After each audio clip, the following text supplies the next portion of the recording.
Joining us now is James Billot, Newsroom editor at UnHerd. James, great to see you again. The Trump administration has vowed to be one of truth and transparency, and I would say for the most part that Donald Trump has been far more transparent than his predecessor and is delivering on many of his promises. But right now there are a lot of questions around the Epstein files. This was an election promise by Donald Trump that we would be getting all of these files. So naturally there's a lot of anger right now that we're being told there's nothing more to see here, especially when Attorney General Pam Bondi said that there was a client list, that there were truckloads of videos and documents. This was Pam Bondi hyping it up, the release of those files just a few months ago. You're going to see some Epstein information being released by my office. What kind? Are we going to see who was on the flights? Are we going to see any evidence from what he recorded? Because he had all of his homes wired with recording devices. Yeah. What you're going to see, hopefully tomorrow, is a lot of flight logs, a lot of names, a lot of information.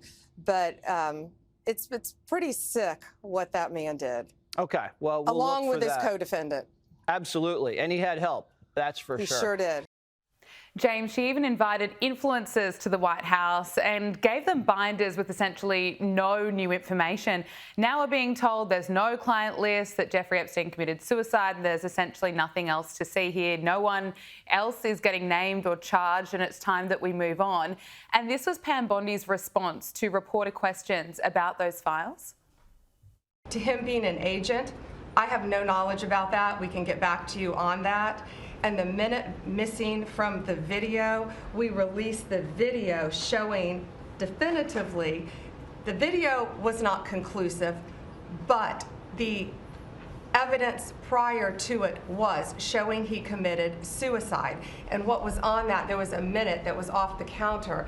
And what we learned from Bureau of Prisons was every night, they redo that video. It's old, from like 1999. So every night the video is reset, and every night should have the same minute missing. So we're looking for that video to release that as well, showing that a minute is missing every night. And that's it on Epstein. I don't think she's very convincing. I think Pam Bondi has handled this terribly. And there are people on both sides of politics that are demanding answers. I mean, I don't think it's going to go away anytime soon. What do you make of all of this? No, and I think you're completely right. The scene we just saw there, that is not the sign of a confident woman. She clearly does not believe what she's saying. She's stuttering and spluttering all over her words, and it's not really clear what she's trying to accomplish. Look, you can't make a big song and dance of the Epstein files and the truth being revealed all in the run-up to the election, and then the second you get the keys to the castle, you don't share any information that you find out. I mean, that is an appalling betrayal of trust, and I completely understand why the MAGA base is in uproar about this. So yes, you have Pam Bondi. You also have Kash Patel. You also have Dan Bongino, who, again, co-directors of the FBI, or Kash's head and Bongino is deputy. And again, they're just saying there's nothing to see here. And I'm sorry, you can't have your cake and eat it. You've been talking about this issue for years and years and years. And the second you have access to all these files and all this information, you decide not to share it with the public. Okay, maybe there isn't something to be shared here, but I agree with you. I don't think this is the end of the story. And I think the way that this team has conducted itself has been nothing short of appalling. Yeah, I completely agree. Now, Kash Patel potentially needs a win after what's happened or not happened with the Epstein files. And now the FBI has launched criminal investigations into former FBI Director James Comey and former CIA Director John Brennan for their potential wrongdoing in the Trump-Russia collusion hoax, including allegedly lying to Congress about the Steele dossier, which contained salacious allegations tying Donald Trump to Russia. Sources told Fox News that the FBI described the duo's interactions as a conspiracy. This is what the president had to say about this morning. President Trump, James Comey and John Brennan now under criminal investigation related to the Trump-Russia probe. Do you want to see these two guys behind bars? Well, I know nothing about it other than what I read today, but I will tell you, I think they're very dishonest people. I think they're crooked as hell. And maybe they have to pay a price for that. I believe they are truly bad people and dishonest people. So whatever happens, happens. James, what's your assessment of this? Well, I certainly agree with the president that these are dishonest people. And I just want to start by going back to 2016 and when this whole Russiagate hoax started. And it was exactly that. It was a complete hoax. It was an extra legal effort, an extra political effort by the Democrats to take down the president. They lost at the ballot box, and then they initiated this years-long campaign to try and undermine him while he was in office. This was the beginning of democratic lawfare, and it just persisted with Trump throughout the next 10 years. And it really did start off this negative cycle in American politics. Now, James Comey's role in this in particular is notable because he was the one that first inserted himself into the election campaign in 2016 by talking about Hillary's emails. And he basically became a political figure. No longer was he just the chief of the FBI. He became someone enmeshed in politics. And the second you do that, you're going to be treated like a politician. And I think the way it just all capped off was earlier this year, he posts a photo, not very cryptic, I might add, of saying 8647, which is basically another way of saying, let's assassinate the president. So, yeah, I'm not surprised Trump wants to go after these people, and they really haven't helped themselves either. That photo is absolutely horrific, and then he tried to play dumb to it. Unbelievable.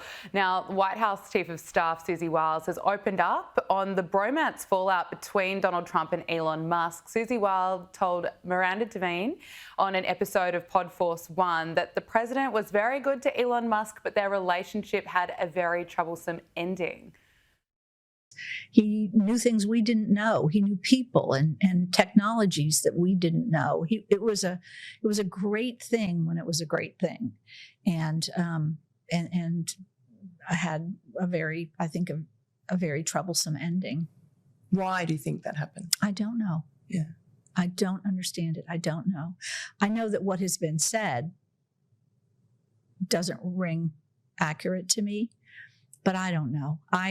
I enjoyed working with Elon. I think he's a fascinating person and sees the world differently. And I think that's probably what the president saw too, just a little bit different than the average Joe. But it certainly came to not a good ending.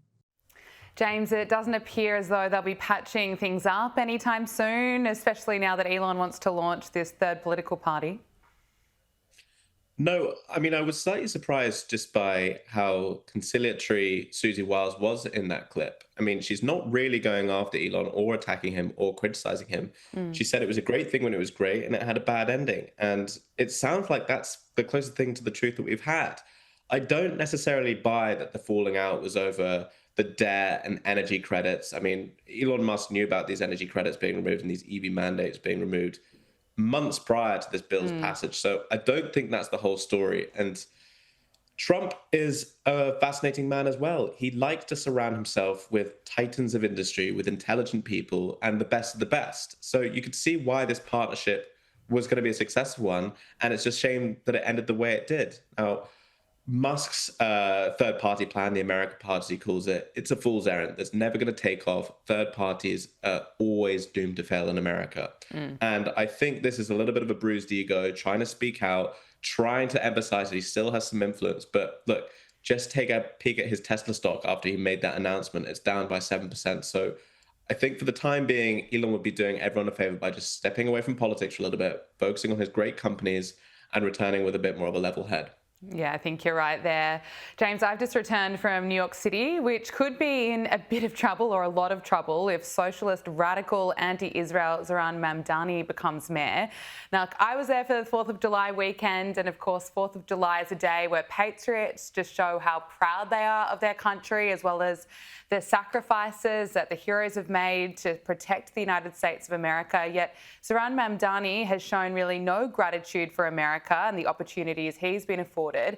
Here is Vice President JD Vance blasting him for disrespecting America on Independence Day. There is no gratitude in those words. No sense of owing something to this land and the people who turned its wilderness into the most powerful nation on earth. Zoran Mamdani's father fled Uganda when the tyrant Idi Amin decided to ethnically cleanse his nation's Indian population. Mamdani's family fled violent racial hatred, only for him to come to this country a country built by people he never knew, overflowing with generosity to his family, offering a haven from the kind of violent ethnic conflict that is commonplace in world history, but it is not commonplace here. And he dares, on our 249th anniversary, to congratulate it by paying homage to its incompleteness and to its, as he calls it, contradiction. JD Vance continues, that's only a snippet of his speech, but he's absolutely right for calling Mamdani out for this.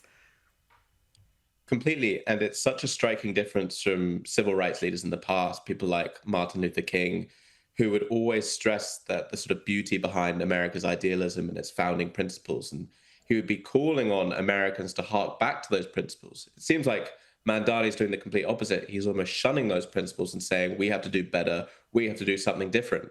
Now, I did a lot of reporting on Mamdani in the lead up to this Democratic primary, and there were just so many inescapable truths. One being that nearly all his canvassers were white. They were all pretty well off.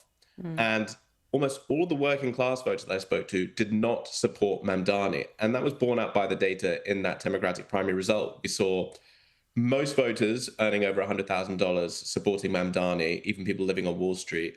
And then you had people earning less than $50,000 supporting Cuomo. So how can you frame yourself as the man of the man of the people, when in essence, you're essentially a servant of the almost rich, the not quite rich? And the whole thing just is a striking paradox the Democrats are going to have to deal with going into not only the midterms in 2026, but also the presidential election in 2028. Yeah, excellent point. Let's talk about Donald Trump and what's happening with Russia and Ukraine. Trump is fed up with Vladimir Putin. He's been speaking out against him, and he's now strongly considering supporting more sanctions against Russia. Trump previously told allies that he doesn't believe sanctions would be that effective, but his recent comments during a cabinet meeting suggests that he could be changing his mind here. Is that something we're likely going to see?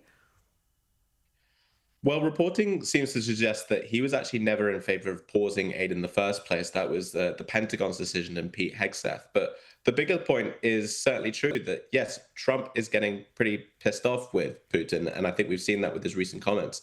I don't think I've ever seen a president say the word twice in one conference meeting about the same leader. But that's Trumpian diplomacy for you. And frankly, it's come about the right time. Every time they've tried to restart negotiations, Putin ends up doing record amounts of bombing on Ukrainian cities. Something has to be done about this. And if there's one thing that Trump is known for, it's peace through strength. And my understanding is that if he was to walk away, and I understand that there are parts of the MAGA base that do want this and just wipe their hands clean of it, that is tacitly acknowledging a Putin win, and it's giving him Ukraine into the hands of Putin. So Trump has to do something to demonstrate the American strength, and that they're the ones that will decide the terms of this negotiation. And that's what he needs to do going forward. Something a little bit more lighthearted. The new Superman movie is coming out, and we know that Hollywood likes to destroy great classic American films by making them woke, and it appears that Superman is going to be no exception. Let's just look back at the original.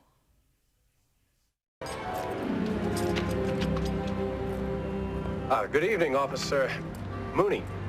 Well, they say confession's good for the soul. I'd listen to this man. Take him away. Now, the new Superman, to quote the director James Gunn, is about immigration and it's about politics. Let's just look at the trailer. Today, the Secretary of Defense said he was going to look into your actions. That's funny. My actions? I stopped a war. Maybe. Not maybe. I did. In effect, you illegally entered a country. This is how you're going to be? I'm not the one being interviewed, Superman. Did you consult with the president?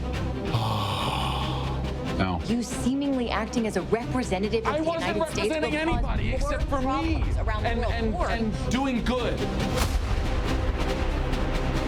It's already getting backlash, and you can see why. James, how's this going to be received? Well, look, I'm so bored of these remakes, sequels, and spin-offs that there was very little chance of me watching this film in the first place. But since learning about the so-called political message behind it, I'm definitely not going to see it now. And these kind of efforts to just politicize all pop culture is just so exhausting. And it just makes no business sense either. Why would you try and alienate half the viewing population in America by doing something like this? And it's just such a ham-fisted way of going about it, calling Superman an illegal immigrant. We have to look after our immigrants. It just makes completely no sense whatsoever. So look, we've seen this before. It's going to happen again. For some reason, Hollywood just has to share their opinion, even though no one in the American or Western public actually wants to hear this kind of thing. It's something we have to put up for it. But in due course, you have to hope that the public will vote with their feet and they will stop seeing this junk. And then actors and directors and all of Hollywood will stop preaching. That's my dream. One day, yes, I share the dream with you. James, I want to talk to you about Greta Thunberg. The activist made a fool of herself when she went on board that selfie yacht to Gaza, then claiming she was kidnapped by Israel when she was denied entry into Gaza and was sent straight back home. But now the Gaza Freedom Flotilla is set to set sail again to Gaza. The activist group said that we're not backing down and announced the ship will be setting sail from Italy on July 13th, though it's not clear if Greta Thunberg will be joining this time around. How's this going to end up? I could be wrong here, but I'm starting to think Greta Thunberg might like attention. And I have to say that this is like, it beggars belief what she is even doing here. I mean, I thought she was a climate activist, and I'm not really sure what a conflict in the Middle East has to do with the environment. So it's a very strange pivot from her. It's performative politics at its finest. It achieves absolutely nothing. And if anything, it just galvanizes the sides against you. I want to stress that in that first attempted voyage, not only did they fail to get to Gaza, but they were then taken to an Israeli port and fed sandwiches by the IDF. Sandwiches, by the way, that probably could have gone through a humanitarian corridor and end up in Gaza. So again, I have very little sympathy for these kind of efforts. They don't achieve anything that they state to claim or state to want to aim. And the whole thing needs to be put to an end. I hope she does not participate in it. James Billot, we have to leave it there. It's so good to talk to you. Thank you so much for joining us on Power Hour. Thank you.